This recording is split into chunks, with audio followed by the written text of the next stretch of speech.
நம்ம வீட்ல இது இருக்கணும், அது இருக்கணும் என்று மக்களுக்கு தனிப்பட்ட விருப்பங்கள் இருக்கும்.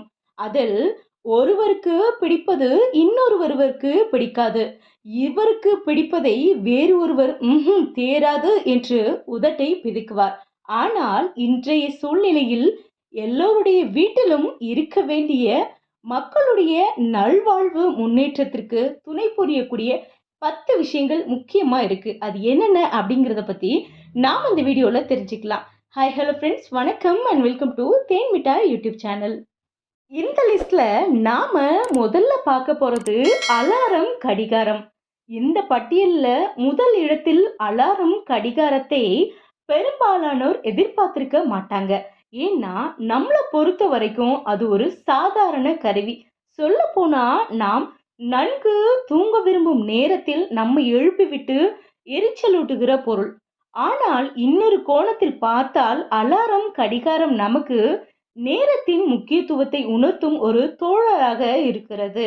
அதிகாலையில் நம்மை எழுப்பி விடுகிற கடிகாரத்தில் தொடங்கி மதியம் 2:30க்கு ஒருத்தரை கூப்பிடணும் என்று நாம் செல்பேசியில் வைத்துக் கொள்கிற நினைவூட்டல், சமையலறையில் காய் 15 நிமிஷத்துக்கு வேகணும் என்று நாம் கடிகாரத்தை பார்த்து கொள்ளுதல் என அனைத்தும் இந்த வகையில்தான் வருகின்றன. பல்வேறு துறைகளில் உலகின் தலைசிறந்த வெற்றியாளர்களை பார்த்தால் அவர்கள் அனைவரும் நேரத்தின் முக்கியத்துவத்தை உணர்ந்தவர்களாக இருப்பார்கள். எதையும் சரியான நேரத்தில் தொடங்க வேண்டும், சரியான நேரத்தில் செய்ய வேண்டும், ஒரு நிமிடத்தை கூட வீணாக்க கூடாது என்று ஓடுகிறவர்களாக இருப்பார்கள். இந்த பழக்கத்தை எல்லாம் நமக்கு வழங்கும் ஓர் அரிய எளிய கருவிதான் அலாரம் கடிகாரம். நினைவிருக்கட்டும், உலகில் யாரும் பணம் தந்து வாங்க இயலாத ஒரே சொத்து நேரம்தான். அதை சரியாக பயன்படுத்த தெரிந்தவர்கள் முன்னேறுவார்கள். குறிப்பாக குழந்தைகளுக்கு இள வயதிலிருந்து இதை கற்பிக்க அலாரம் கடிகாரம் மிகவும் உதவியாக இருக்கிறது. இந்த லிஸ்ட்ல அடுத்ததா நாம பார்க்க போறது எடை இயந்திரம், வெயிட் மிஷின். உடல் எடையை சரியாக கவனித்துக் கொள்ளுதல் ஒரு முக்கியமான வாழ்க்கை திறன். நம்முடைய உயரத்திற்கு நாம் எவ்வளவு எடை இருக்க வேண்டும் என்று தெரிந்து கொள்வதும், அந்த எடையை விட கூடுதலாக அல்லது குறைவாக இருக்கிறவர்கள் உரிய உணவு முறை மாற்றங்கள், உடற்பயிற்சி போன்றவற்றின் மூலம் சரியான எடையை நோக்கி செல்வதும், தேவைப்பட்டால் மருத்துவ ஆலோசனை பெறுவதும் நன்மையுள்ள பழக்கங்கள். இதையெல்லாம் செய்வதற்கு வீட்டில் ஒரு எடை இயந்திரம் இருக்க வேண்டும். அது டிஜிட்டல் முறையில் துல்லியமாக கணக்கிடுகிற இயந்திரமாக இருந்தால் இன்னும் நல்லது. ஆனால் ஒன்று, எடை இயந்திரம் இருக்கிறது என்பதற்காக சில மணி நேரத்திற்கு ஒரு முறை எடை பார்த்து அதிர்ச்சி அடைவதோ மகிழ்ச்சி அடைவதோ வீண் வேலை. எடையை கட்டுப்படுத்துவது ஒரு போதையாக ஆகிவிடக் கூடாது, நல்ல பழக்கமாக தொடர வேண்டும். அந்த சமநிலை ரொம்பவே முக்கியம். அடுத்ததா நாம பார்க்க போறது இணைய இணைப்புள்ள ஒரு ஸ்மார்ட் கருவி. மாற்றங்கள் நிறைந்த இன்றைய உலகில் ஏராளமான விஷயங்கள் நொடிக்கு நொடி நடந்து கொண்டிருக்கின்றன.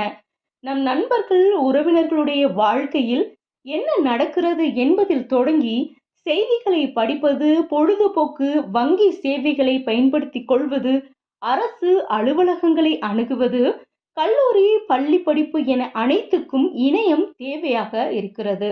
உலகில் அனைவருடனும் ஒரு கிளிக்கில் இணைகிற ஊடாகிற வசதியை தருகிற இணையமும் அதை பயன்படுத்திக் கொள்ளக்கூடிய ஒரு ஸ்மார்ட் கருவியும் செல்போன் அல்லது தொடுகணினி, டேப்லெட் அல்லது மேஜை கணினி அல்லது மடிக்கணினி, லேப்டாப் போன்றவை நம் வீடுகளில் கண்டிப்பாக இருக்க வேண்டும்.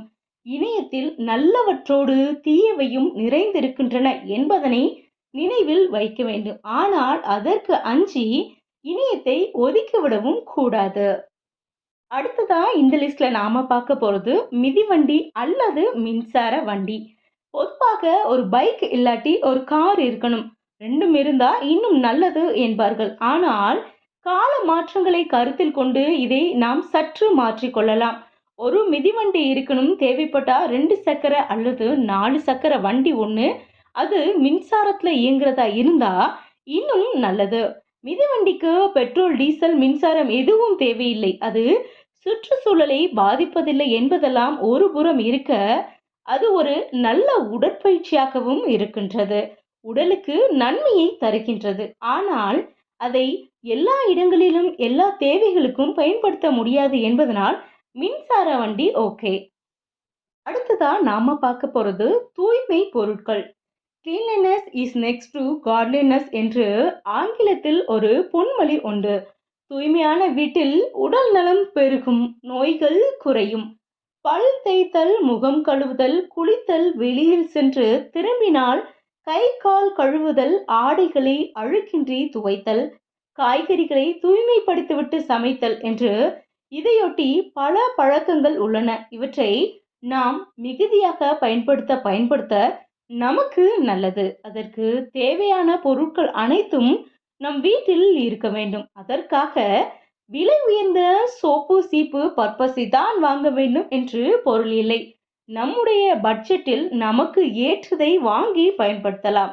இயன்றவரை தூய்மையை பராமரிக்கும் மனநிலைதான் இங்கு அடிப்படை தேவை. அடுத்ததா நாம பார்க்க போறது ஒழுங்குள்ள சமையலறை. நம்முடைய சமையலறைகள் ஒவ்வொன்றும் ஒரு மினி தொழிற்சாலையை போன்றவை.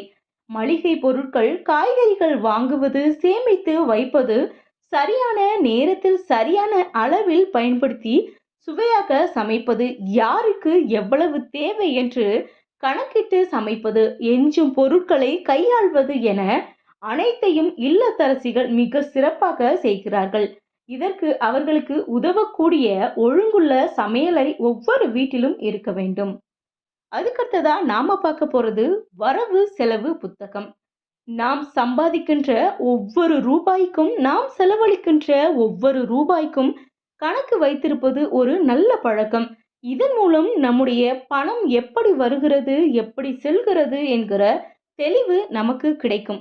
அதை மிச்சப்படுத்தி சேமிக்கும் வழிகளை கண்டறியலாம். அதற்காக ஒவ்வொரு வீட்டிலும் ஒரு வரவு செலவு புத்தகம் இருக்க வேண்டும். அதை நோட்டு புத்தகத்தில் தான் எழுத வேண்டும் என்று கட்டாயம் இல்லை. கணினி, செல்பேசியில் கூட எழுதலாம். தொடர்ந்து எழுதுவது, மாதம் நிறைவடைந்ததும் செலவுகளை அலசி ஆராய்ந்து அவற்றை கட்டுப்படுத்தும் வழிகளை சிந்திப்பதும் முக்கியம். இந்த லிஸ்ட்ல நாம அடுத்ததா பார்க்க போறது நூலகம், லைப்ரரி. ஒவ்வொரு வீட்டிலும் ஒரு சிறிய நூலகமாவது இருக்க வேண்டும். அதில் 4-5 நூல்கள் இருந்தால் கூட போதும். அவற்றை அவ்வப்போது மாற்றிக்கொண்டிருக்கலாம். பொது நூலகத்திலிருந்து நூல்களை வாடகைக்கு பெற்று படிக்கலாம். பழைய நூல்களை குறைந்த விலையில் வாங்கி படிக்கலாம். இப்படி பல வழிகளில் வீட்டில் எல்லாருக்கும் படிக்கின்ற பழக்கத்தை கொண்டு வந்து விட்டால் அதன் மூலம் நாம் ஏராளமாக கற்றுக்கொள்வோம். நம் வாழ்க்கையை இன்னும் முன்னேற்றிக் கொள்வோம். இதைவிட சிறந்த ஒரு நேர முதலீடு வேறு எதுவுமே இல்லை. 9வதாக நாம் அந்த லிஸ்ட்ல பார்க்க போறது மகிழ்ச்சி பெட்டி. எல்லோருடைய வாழ்க்கையிலும் பிரச்சனைகள் வருகின்றன. பதற்றமும் அச்சமும் அவ்வப்போது எழுகின்றன. அது போன்ற நேரங்களில் நம்மை தேற்றிக் கொள்வதற்காக ஒரு மகிழ்ச்சி பெட்டியை தயாரிக்க சொல்கிறார்கள் உளவியல் வல்லுநர்கள்.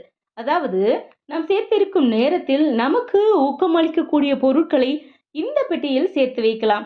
எடுத்துக்காட்டாக நம் அன்புக்குரியவர்களுடைய புகைப்படங்கள், நமக்கு பிடித்த உணவுப் பொருட்கள், நாம் அழைத்து பேசக்கூடிய நண்பர்களுடைய தொலைபேசி எண்கள், நாம் விரும்பி பார்க்கின்ற ஒரு திரைப்படம் அல்லது விரும்பி கேட்கின்ற ஒரு பாடல் ஆகியவை இந்த பெட்டியில் இடம்பெறலாம். இப்படி ஒரு பெட்டி வீட்டில் ஒவ்வொருவருக்கும் இருக்கலாம். அது தேவையுள்ள போது சற்றென்று கிடைக்கிற இடத்தில் இருக்க வேண்டும். இந்த லிஸ்ட்ல லாஸ்டா நம்ம பார்க்க போறது நன்றி குறிப்பேடு.